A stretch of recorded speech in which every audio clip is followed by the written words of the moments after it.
Everyone, welcome back to the Samajik Guru channel. आज हम करने जा रहे हैं क्लास 8 के साइंस का मॉडल टेस्ट पेपर नंबर 1, जो कि आपके फाइनल एग्जाम की प्रिपरेशन के लिए है। पंजाब बोर्ड ने ये रिलीज किया है। तो आइए वीडियो स्टार्ट करते हैं। सबसे पहले हम लोग देख लेते हैं कि हमारा पेपर पैटर्न जो है वो किस तरीके का होने वाला है। तो बच्चों, जो पेपर है हमारा वो आपका 80 मार्क्स का आएगा और जो आपको टाइमिंग दी जाएगी वो 3 घंटे की दी जाएगी। ठीक है। सबसे पहले जो है वो आपको मल्टीपल चॉइस क्वेश्चन जो है वो पूछा गया है। Broadcasting is a method of, जो ब्रॉडकास्टिंग है वो किस चीज का जो है वो मेथड है। तो ब्रॉडकास्टिंग जो है वो मेथड है किस चीज का, तो ये मेथड है सोइंग का। ठीक है, एक एक नंबर के ये सारे मल्टीपल चॉइस क्वेश्चन है। Which one of these can make its own food, इनमें से कौन सा जो है वो अपना खाना जो है वो खुद बना सकता है। एल्गेई भी बनाते हैं, डाइटम भी बनाते हैं। ठीक है, तो ऑप्शन के अकॉर्डिंग देख लेना आप कि आपको जो है वो वहां पे क्या दिया हुआ है। तो यहाँ पे बेसिकली आपको टोटल जो है वो कितने 15 एमसीक्यू पूछे जाएंगे। ठीक है, तो ये 15 1 मार्क के हैं, तो टोटल 15 मार्क्स के जो है वो आपसे एमसीक्यू जो है वो पूछे गए हैं। ठीक है, इसके बाद है चूज रिन्यूएबल एनर्जी रिसोर्सेज। तो आपने यहाँ पर जो है वो रिन्यूएबल एनर्जी रिसोर्सेज बताना है कि वो कौन सा है। तो रिन्यूएबल एनर्जी रिसोर्सेज का मतलब क्या होता है, जिनको हम रिन्यू कर सके, मतलब कि दोबारा से जो है वो बना सके बेसिकली। ठीक है, या कभी ना खत्म होने वाले बेसिकली। तो विंड जो है वो ऐसा ही एक रिसोर्स है। नेक्स्ट है burning of CNG is an example of. तो सीएनजी को जब जलाया जाता है तो ये किस चीज का एग्जाम्पल, कंबशन का। ठीक है, नेक्स्ट क्वेश्चन है the fusion of sperms and eggs produces. तो जब स्पर्म और एग्स का जो है वो फ्यूजन होता है, ठीक है, तो उससे जो है वो क्या बनता है, जाइगोट।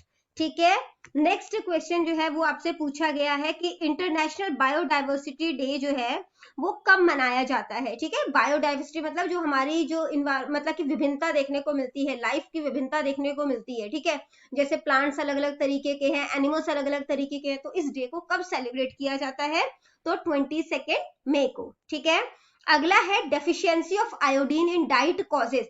आयोडीन की कमी से, अगर जैसे हमारे खाने में आयोडीन की कमी है तो इससे कौन सी जो है वो बीमारी हो सकती है, ग्वाइटर। ठीक है, अगला है यूनिट ऑफ प्रेशर। इसमें से कौन सा जो है वो यूनिट ऑफ प्रेशर है, न्यूटन और पर मीटर। ठीक है, इसके बाद है which type of friction is greatest. इनमें से किस तरीके का फ्रिक्शन जो है वो ग्रेटेस्ट है। तो यहाँ पे जो स्टैटिक फ्रिक्शन है वो ग्रेटेस्ट होता है। ठीक है, अगला है sound can travel in. Sound जो है वो कहाँ पे जो है वो ट्रेवल कर सकता है, तो sound solid, liquid and gases तीनों में ही जो है वो ट्रेवल कर लेते हैं। ठीक है, नेक्स्ट है rim of vehicle are coated with. जो व्हीकल की रिम होती है, ठीक है, उसको किस चीज से कोट किया जाता है, उसे किया जाता है कोट क्रोमियम से।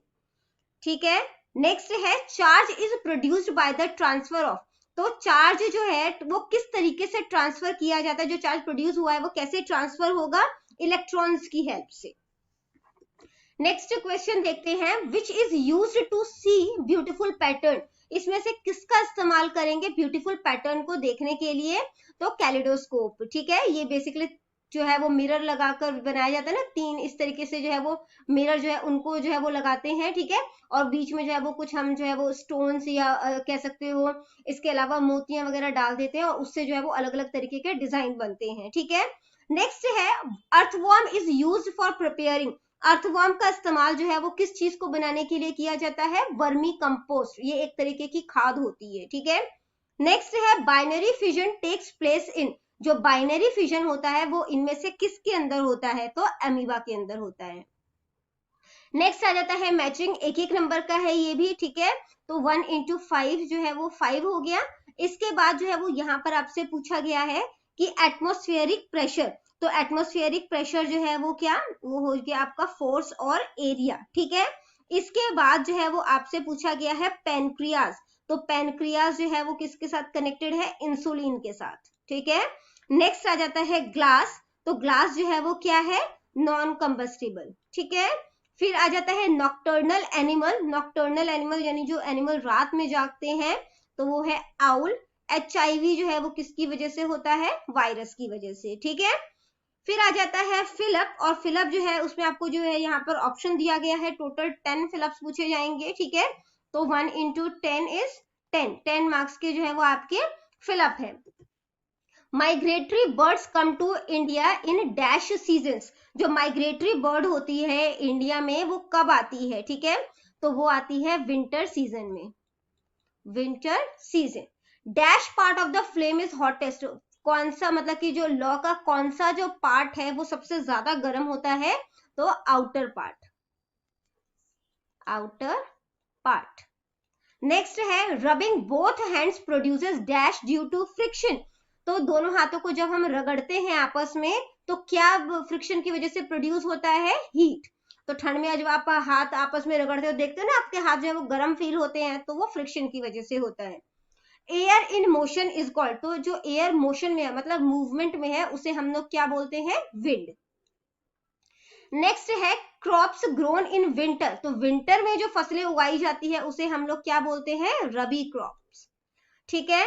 इसके बाद आपसे बोला गया है fungi like dash causes food poisoning. तो आपने बेसिकली एग्जांपल देना है जो कि फूड पॉइजनिंग जो है वो करते हैं, तो एस्परगिलस होता है, ठीक है, एस्परगिलस। इसके बाद नेक्स्ट है burning of coal in air produces dash gas.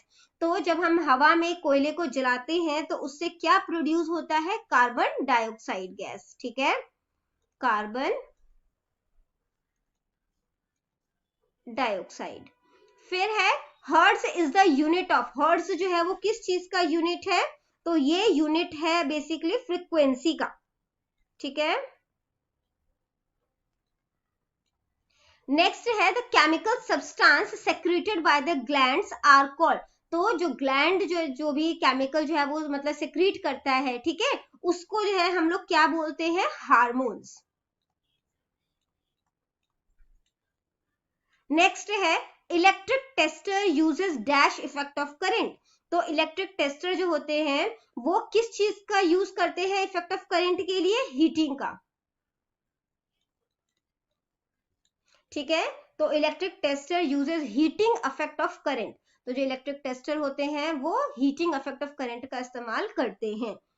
Next आ जाता है ट्रू फॉल्स। 5 है यहाँ पे, ये एक एक नंबर के 5 जो है वो आपसे पूछे गए हैं, ठीक है। CNG is more polluting than diesel. जो सीएनजी है वो ज्यादा पोल्यूशन जो है वो क्रिएट करता है डीजल के कंपैरिजन में, तो ये गलत है, ठीक है। और इसी वजह से दिल्ली में जो है वो सीएनजी जो है, क्योंकि दिल्ली में बहुत ज्यादा पोल्यूशन क्रिएट हो गया था, है ना, तो सीएनजी जो है वो कोर्ट ने जो है वो अलाउ किया था, और कोर्ट ने एडवाइस किया था कि सीएनजी के मतलब सीएनजी बेसिस जो है वो व्हीकल जो है वो दिल्ली में चलाया जाए ताकि पोल्यूशन जो है वो कम हो सके, ठीक है। नेक्स्ट है animals which lay eggs are called oviparous. तो जो एनिमल जो है वो अंडे देते हैं उन्हें ओविपोरस जो है वो कहा जाता है, बिल्कुल सही है, ठीक है, ये ट्रू है। नेक्स्ट है oiling and greasing minimize the friction. तो जब हम चीजों में ऑयलिंग करते हैं या उसको ग्रीसिंग करते हैं तो उससे फ्रिक्शन जो है वो कम होता है, ये भी बिल्कुल सही है, ठीक है। Electroplating uses heating effect of current. Electroplating कहते हैं कि जो है हीटिंग इफेक्ट ऑफ करंट का इस्तेमाल कर रहा है, तो नहीं करता, ठीक है, इलेक्ट्रिक टेस्टर करता है। नेक्स्ट है do not use an umbrella during lightning. तो जब लाइटनिंग होती है, बिजली जो है वो चमक रही है, ठीक है, उस टाइम पे हमें अम्ब्रेला का इस्तेमाल जो है वो नहीं करना चाहिए, बिल्कुल सही है, ठीक है। नेक्स्ट आ जाता है पार्ट बी। यहाँ पर आपने किसी 12 क्वेश्चन को जो है वो अटेम्प्ट करना है, 2-2 नंबर के ये क्वेश्चन है, तो बेसिकली ये जो है वो आपका 24 मार्क्स का जो है वो पार्ट बी है, ठीक है। तो यहाँ पर जो है वो सबसे पहला क्वेश्चन आपसे पूछा गया है कि वीड जो है वो क्या है और किसी 2 वीड का नाम बताना है। तो वीड बेसिकली क्या होता है, जो जंगली पेड़ पौधे उग जाते हैं खेतों में, आपने देखा होगा, तो उसे बोलते हैं। तो weeds are unwanted plants that grow along with the crop. तो ये अनवांटेड मतलब जो प्लांट हम नहीं चाह रहे उगाना, ये वैसे प्लांट होते हैं जो उग जाते हैं फसलों के साथ ही, ठीक है। जैसे कि अमेर्थन्स हो गया जिसको कि हम लोग चौलाई बोलते हैं, ठीक है, और इसके अलावा जो है वो चेनोपोडियम हो गया जिसे हम लोग बाथू कहते हैं। नेक्स्ट है name any 2 diseases caused by bacteria in cattle. तो कोई 2 बीमारियों के नाम बताने हैं जो कि कैटल में होते हैं बैक्टीरिया की वजह से, ठीक है। तो एक हो गया आपका एंथ्रेक्स और दूसरा हो गया ट्यूबरक्लोसिस, ठीक है। थर्ड क्वेश्चन जो आपसे पूछा गया है वो है list 2 conditions under which combustion can take places. तो दो जो है वो आपने कंडीशन बतानी है जिसमें कि जो मतलब कि अगर वो कंडीशन होगी तो चीजें जो है वो जल सकती है, ठीक है, मतलब बेसिकली वो जलाई जा सकती है। तो कंबस्टिबल सब्सटेंस होना चाहिए, मतलब ऐसा कोई सब्सटेंस होना चाहिए जो कि मतलब जल सके, ठीक है। दूसरा, ignition temperature of given combustible substance, उसका इग्निशन टेम्परेचर जो है कंबस्टिबल सब्सटेंस का वो होना चाहिए। और बेसिकली ऑक्सीजन जो है, बिना ऑक्सीजन के तो कोई चीज जल नहीं सकती, तो प्रेजेंस ऑफ एयर और ऑक्सीजन जो है वो भी होना चाहिए, ठीक है। नेक्स्ट क्वेश्चन है write two causes of deforestation. Deforestation मतलब कि जंगलों का सफाया करना, जंगलों पेड़ पौधों को काटना। उसके दो कारण क्या है, एक एग्रीकल्चर रीजन है कि हमें जो है वो लैंड चाहिए, हमें फसल वगैरह उगाने, हमें जमीन चाहिए, तो जमीन कहाँ से मिलेगी, तो जंगलों को जो है जंगल से पेड़ काट लिए जाते हैं और फिर वहां पर जो है वो खेती की जाती है। शिफ्टिंग जो बेसिकली जो शिफ्टिंग कल्टीवेशन होते हैं वो इसी तरीके का, बेसिकली जंगलों को काट के ही जो है वो वहां पर जो है वो उगाया, मतलब कि खेती बाड़ी की जाती है, ठीक है। दूसरा हो गया इंडस्ट्रियलाइजेशन की वजह से, कि इंडस्ट्रीज वगैरह सेटअप करना है तो उस वजह से जो है वो पेड़ पौधों को काटा जाता है। नेक्स्ट क्वेश्चन है डिफाइन फर्टिलाइजेशन। फर्टिलाइजेशन क्या होता है, give difference between external and internal fertilization. और एक्सटर्नल इंटरनल फर्टिलाइजेशन में क्या डिफरेंस है वो भी आपने बताना है। तो बच्चों आगे बढ़ने से पहले, इनकेस आपको हमारी वीडियोस पसंद आती है, हमारी वीडियोस आपके लिए किसी भी तरीके से हेल्पफुल है, तो चैनल को फटाफट से सब्सक्राइब कर दो, क्योंकि यहाँ पर इस तरीके का हेल्पफुल कंटेंट अपलोड होता रहता है। चलिए इस क्वेश्चन के आंसर को देखते हैं। The process of fusion of male gamete and female gamete to form zygote is known as fertilization. तो जब मेल गैमेट और फीमेल गैमेट जो होते हैं उनका फ्यूजन होता है, मतलब वो मिल जाते हैं, तो उससे जो है वो जाइगोट फॉर्म होता है और इसी को हम लोग फर्टिलाइजेशन कहते हैं, ठीक है।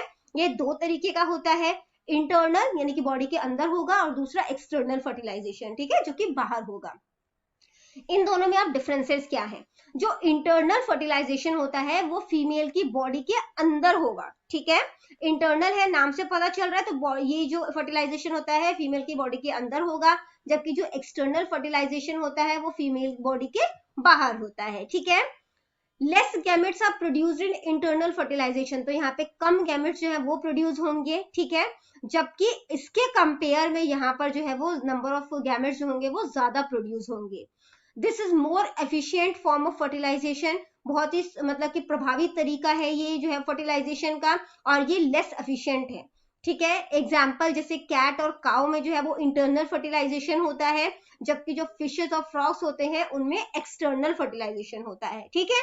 नेक्स्ट क्वेश्चन जो हमसे पूछा गया है वो है फोर चेंजेस बताने हैं जो कि प्यूबर्टी के टाइम पे होते हैं, ठीक है। बेसिकली जो एडोलसेंस एज होती है उस टाइम पे होते हैं। तो बॉयज में क्या क्या चेंजेस देखने को मिलेंगे, उनके शोल्डर्स जो है वो ब्रॉडर हो जाते हैं यानी कि चौड़े हो जाते हैं, चेस्ट बिकम्स वाइडर, ठीक है, वो वाइड हो जाती है। इसके अलावा जो है वो उनके जो मतलब कि जो कह सकते हो जो दाढ़ी या मूछे वगैरह जो है वो आनी शुरू हो जाती है, आवाज भारी हो जाती है, ठीक है। जबकि वहीं पर गर्ल्स में जो है वो प्यूबर्टी में क्या क्या चेंज देखने को मिलता है, उनकी ओवरीज जो है वो ग्रो हो जाती है, एग्स जो है वो डेवलप होने शुरू हो जाते हैं, मेंसुरेशन जो है वो स्टार्ट हो जाता है, उनके आर्म पिट में, ठीक है, प्यूबिक एरिया में जो है वो हेयर ग्रोज जो है वो मतलब कि बेसिकली हेयर जो है वो उगने शुरू हो जाते हैं और उनकी आवाज जो है वो पतली हो जाती है, ठीक है। नेक्स्ट क्वेश्चन है paper cup catches fire easily but does not burn when water is added to it, give reason, ठीक है। तो यहाँ पे आपने रीजन देना है कि पेपर कप जो है वो तो जल्दी से जल जाता है ना, लेकिन अगर उसमें आप जो है वो मतलब कि बेसिकली पानी जो है वो ऐड करो तो जो है फिर वो नहीं जलेगा, ऐसा क्यों होता है, ठीक है। When what paper wrapped around an aluminium pipe, answer जो है वो गलत है, ठीक है। तो सही आंसर जो है वो मैं यहाँ पर लिख देती हूँ, बेसिकली यहाँ पे एल्यूमिनियम पाइप आ गया। तो आंसर जो है वो क्या है, a paper cup when heated, तो जब आप एक पेपर कप को जो है वो हीट करते, पहले मैं लिख देती हूँ उसके बाद आपको समझाती हूँ, ठीक है। A paper cup when heated acquires sufficient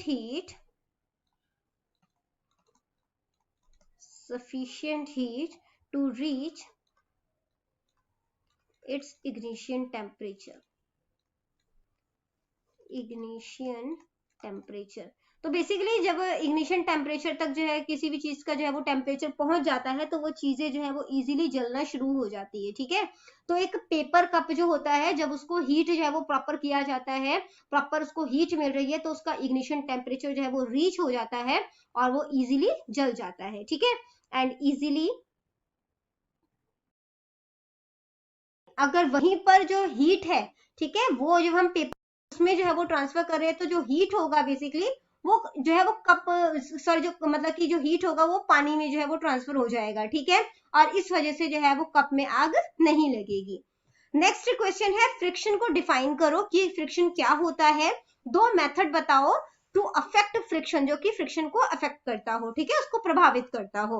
तो friction is the opposing force और रिटार्डिंग फोर्स, या तो ये अपोजिंग फोर्स है या रिटार्डिंग फोर्स है, which is called into play when a body actually moves और tends to move over the surface of another body. तो बेसिकली ये या तो बॉडी मूव कर रही है, ठीक है, या तो बेसिकली मूव करने की कोशिश कर रही है किसी बॉडी पर, जैसे कि हम लोग फर्श पे चलने की कोशिश करते हैं, ठीक है, तो जो जमीन हो गया वो एक बॉडी हो गई, और जब हम उस पे मूव करने की कोशिश कर रहे हैं तो उसकी वजह से क्या होगा, फ्रिक्शन क्रिएट होगा, ठीक है। तो यहाँ पे फैक्टर्स जो कि अफेक्ट करते हैं फ्रिक्शन को, वो क्या है, nature of to surfaces in contact. तो जो मतलब कि जो दो नेचर बताना है बेसिकली, जो दो नेचर है, ठीक है, दो सरफेसेस का नेचर है जो कि कांटेक्ट में है, और कहां पर ये कांटेक्ट जो है वो कर रहे हैं।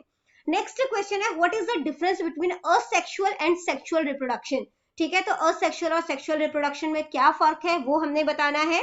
तो असेक्सुअल रिप्रोडक्शन जो है, single parents can produce new individual, इसमें सिर्फ एक ही पेरेंट की जरूरत होती है एक न्यू इंडिविजुअल को क्रिएट करने की, ठीक है, बेसिकली आगे जो जनरेशन है उसको बनाने के लिए, ठीक है।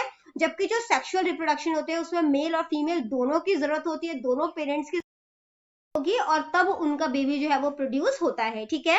Gametes are not formed in this process, इस प्रोसेस में गैमेट्स जो है वो नहीं होते हैं, ठीक है, जबकि गैमेट्स जो है वो सेक्सुअल रिप्रोडक्शन में गैमेट्स जो है वो प्रोड्यूस होते हैं, ठीक है। फर्टिलाइजेशन जो है वो यहाँ पर अकर नहीं होगा, फर्टिलाइजेशन नहीं होगा, यहाँ पर फर्टिलाइजेशन जो है वो मेन प्रोसेस होता है। जाइगोट यहाँ पर नहीं बनेगा, ठीक है, जबकि जो मेल और फीमेल के गैमेट्स जब आपस में फ्यूज होंगे तो वहां पर जाइगोट का फॉर्मेशन होगा। न्यू इंडिविजुअल्स आर आइडेंटिकल, यहाँ पर जो न्यू इंडिविजुअल होंगे वो एक जैसे ही होंगे, ठीक है, जबकि यहाँ पर जो है उनमें वेरिएशन देखने को मिलेगा, कुछ फीचर्स उसमें अपने मदर के आएंगे, कुछ फादर के आएंगे, ठीक है। नेक्स्ट क्वेश्चन है, name food items good for adolescent, define balance diet. तो कुछ फूड आइटम बताना है जो कि एडोलसेंस एज में यानी कि बेसिकली टीन एज के लिए अच्छे हैं, और बैलेंस डाइट को हमने डिफाइन करना है।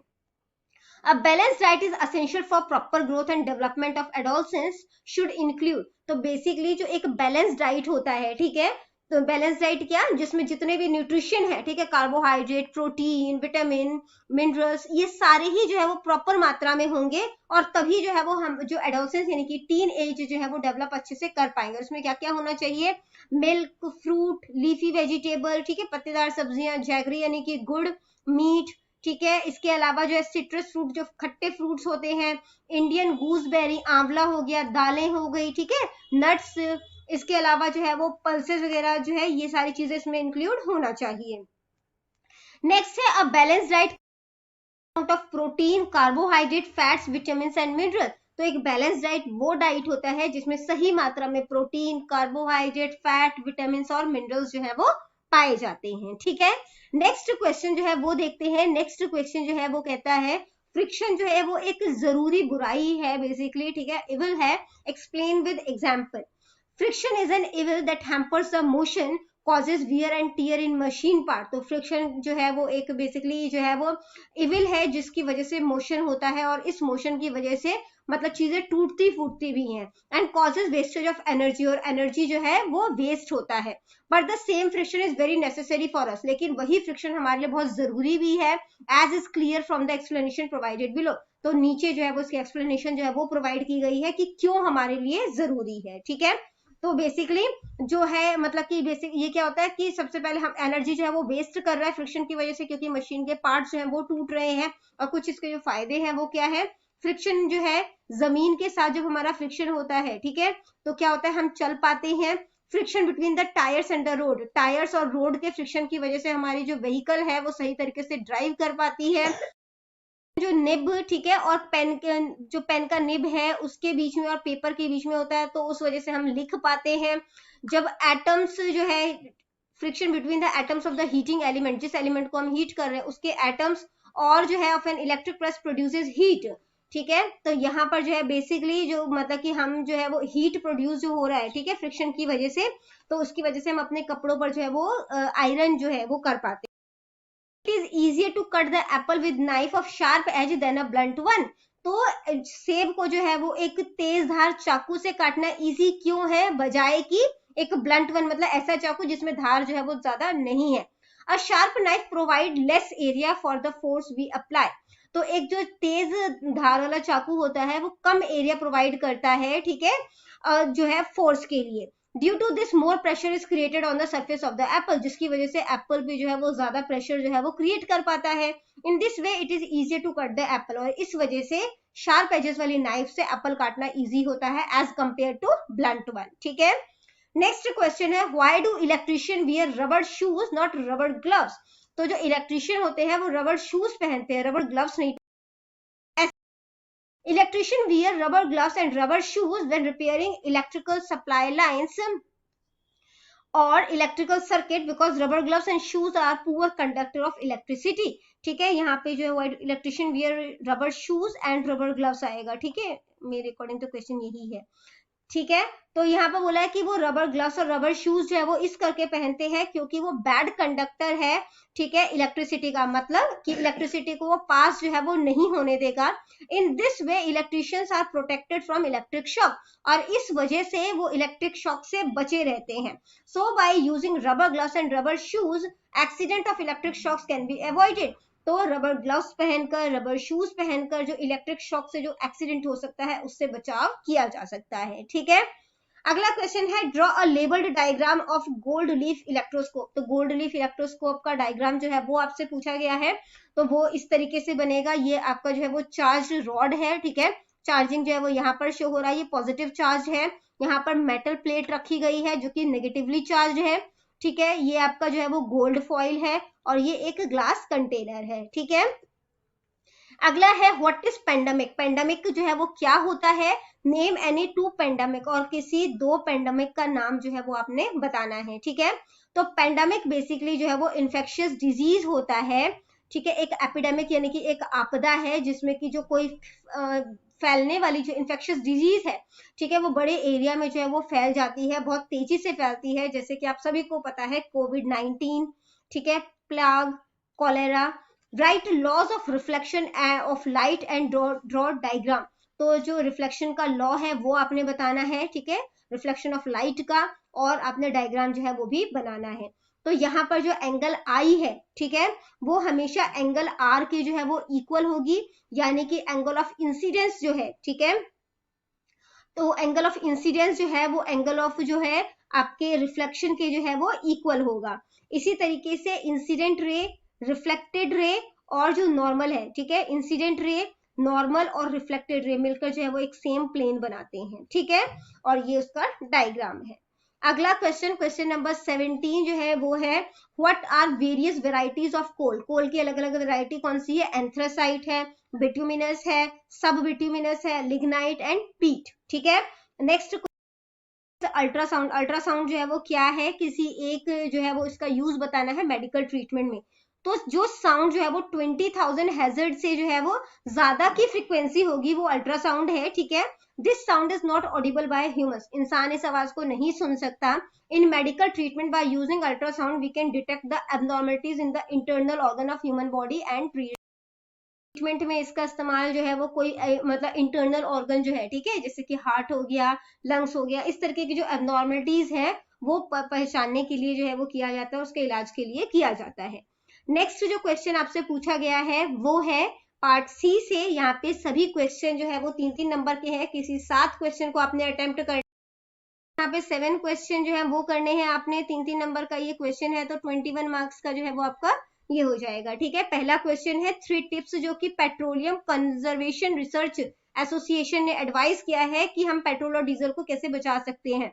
तो उन्होंने हमें बोला है कि drive at a constant and moderate speed, normal speed पर जो है वो और लगातार जो है वो ड्राइव करे जहां तक पॉसिबल हो सके। इंजन को ट्रैफिक लाइट्स पे बंद कर देना चाहिए और at a place where you have to wait, जहां पर भी आपने वेट करना है वहां पर इंजन को बंद कर ले। Ensure correct tyre pressure, tyre का प्रेशर जो है वो सही तरह से चेक करना। Regular maintenance of the vehicle, और व्हीकल की जो है वो रेगुलर मेंटेनेंस जो है वो मतलब की जानी चाहिए। इसके बाद अगला क्वेश्चन है write 3 harmful effects of burning of fossil fuel. तो फॉसिल फ्यूल बेसिकली कौन से होते हैं, कोल, पेट्रोलियम, तो इन सबको जलाने से जो भी मतलब कि हार्मफुल इफेक्ट्स होता है, ठीक है, उसके जो नुकसानदायक प्रभाव होते हैं वो उसके 3 एग्जाम्पल देने हैं हमने। तो यहाँ पे आपको 4 दिए, कोई भी 3 एग्जाम्पल लिख सकते हो। इससे एयर पॉल्यूशन होता है, ग्लोबल वार्मिंग होती है, ठीक है, एसिड रेन जो है वो क्रिएट करता है, फॉसिल फ्यूल और एग्जॉस्टिबल सोर्स ऑफ एनर्जी, मतलब एक बार अगर खत्म हो जाए तो दोबारा से रिप्लेनिश नहीं किया जा सकता। अगला क्वेश्चन है explain an activity that atmosphere exerts pressure. तो एक एक्टिविटी के थ्रू आपने बताना है कि जो एटमॉस्फेयर है वो उसमें प्रेशर जो है वो एक्सर्ट्स जो है वो करता है, बेसिकली एटमॉस्फेयर जो है वो प्रेशर एक्सर्ट करता है, ठीक है। तो आपने एक ग्लास लेना है and fill it fully with water, आपने उसे पानी से जो है वो कंप्लीटली भर लेना है। इसके बाद आपने एक कार्डबोर्ड लेना है और जो ग्लास का जो माउथ है उसको आपने कार्डबोर्ड से कवर कर लेना है, ठीक है। Put your palm over the cardboard, press gently and invert the glass holding with your palm. तो पहले जो है वो ग्लास सीधा था, ठीक है, जब आपने उसके ऊपर कार्डबोर्ड रखा तो उसके ऊपर हाथ रखोगे और उसके बाद जो है वो उसे उल्टा कर दोगे जैसे कि इमेज में दिखाया गया है, ठीक है। Now put your palm over the cardboard, press gently, okay, now gently remove the palm. उसके बाद आप अपनी हथेली जो है वो वहां से निकाल देंगे कार्डबोर्ड के नीचे से। You will observe that water will not come out in spite of inversion of the glass. तो आप जो है वो देखेंगे कि आपने हाथ हटा भी लिया फिर भी जो है पानी की एक बूंद भी जो है वो नीचे नहीं गिरेगी। और ऐसा इस वजह से है क्योंकि atmospheric air exerts an upward force pressure on the sheet of cardboard, क्योंकि एटमॉस्फेयर जो है वो यहाँ पे ऊपर की साइड जो है, ठीक है, जिस साइड जो है वो एरो दिखाया गया है उस साइड जो है वो प्रेशर लगा रहा है। The above action shows that air exerts pressure, और ये जो मतलब कि बेसिकली एक्टिविटी है ये शो कर रहा है कि एयर जो है वो भी प्रेशर जो है वो लगाता है, ठीक है। अगला क्वेश्चन है write difference between manure and fertiliser. Manure और फर्टिलाइजर में डिफरेंस जो है वो बताना है। तो मैन्योर जो होता है वो ऑर्गेनिक होता है, ऑर्गेनिक मींस जो सड़ गल के बनता है बेसिकली, और फर्टिलाइजर इनऑर्गेनिक होता है। जो मैन्योर होता है वो फील्ड में बनता है जबकि फर्टिलाइजर जो है वो फैक्ट्रीज में बनता है, ठीक है। इसके बाद मैन्योर जो है उसमें एनिमल डंग यानी कि जो जानवरों के गोबर है या दूसरे ऑर्गेनिक वेस्ट जैसे सब्जी वगैरह के छिलके वो सब चीजें डाली जाती है, जबकि ये इनऑर्गेनिक सॉल्ट से बनता है, ठीक है। Manure provides a lot of humus to the soil, ये जो है वो सॉइल में काफी ज्यादा नमी पैदा करता है, जबकि जो फर्टिलाइजर होता है वो किसी भी प्रकार की नमी पैदा नहीं करता सॉइल में। Manure is relatively less rich in plant macronutrient. तो मैन्योर जो होता है वो मतलब मैक्रोन्यूट्रिएंट यानी जो बेसिकली ज्यादा न्यूट्रिशन जिसमें जो चीजें चाहिए होती है प्लांट को उसमें कमी होती है, जबकि ये बनाया ही उस करके जाता है कि कोई नाइट्रोजन मतलब डेफिशिएंसी अगर किसी प्लांट में हो गया तो नाइट्रोजन बेसिस के अकॉर्डिंग होगा, ठीक है, फिर उसी तरह से पोटेशियम बेसिस के अकॉर्डिंग होगा। नेक्स्ट है more space is needed to store manure. अब इसको जो है वो स्टोर करने के लिए ज्यादा जगह की जरूरत होती है, जबकि फर्टिलाइजर को बैग्स में स्टोर किया जा सकता है। Manure does not gate spoiled in rain और सनलाइट। मैन्यूर जो होते हैं वो बारिश में सनलाइट में खराब नहीं होते, जबकि जो फर्टिलाइजर होते हैं वो ज्यादा बारिश में या जो है वो ज्यादा धूप में जो है वो खराब हो सकते हैं। जो मैन्योर होते हैं वो धीरे धीरे प्लांट में एब्जॉर्ब होते हैं, जबकि फर्टिलाइजर जो है वो जल्दी एब्जॉर्ब हो जाते हैं, ठीक है। अगला क्वेश्चन है can sound travel through vacuum. क्या एक खाली जगह से साउंड ट्रेवल हो सकता है, अगर नहीं तो एक्टिविटी के थ्रू आपने ये बताना है। तो साउंड जो है वो वैक्यूम में कभी भी ट्रेवल नहीं होता, तो इसको जो है हम एक डायग्राम के थ्रू एक एक्टिविटी के थ्रू समझ रहे हैं। एक ग्लास टम्बलर लिया हमने, ठीक है, और इसके अलावा एक सेलफोन लिया। इसके बाद प्रोसीजर जो है वो क्या है, आपने एक जो है वो ड्राई ग्लास टम्बलर लिया, put a cellphone in it, उसके अंदर सेलफोन डाल दिया। Ask your friend to give ring on this cellphone, और अपने फ्रेंड को बोलो कि इस पे रिंग करे, ठीक है।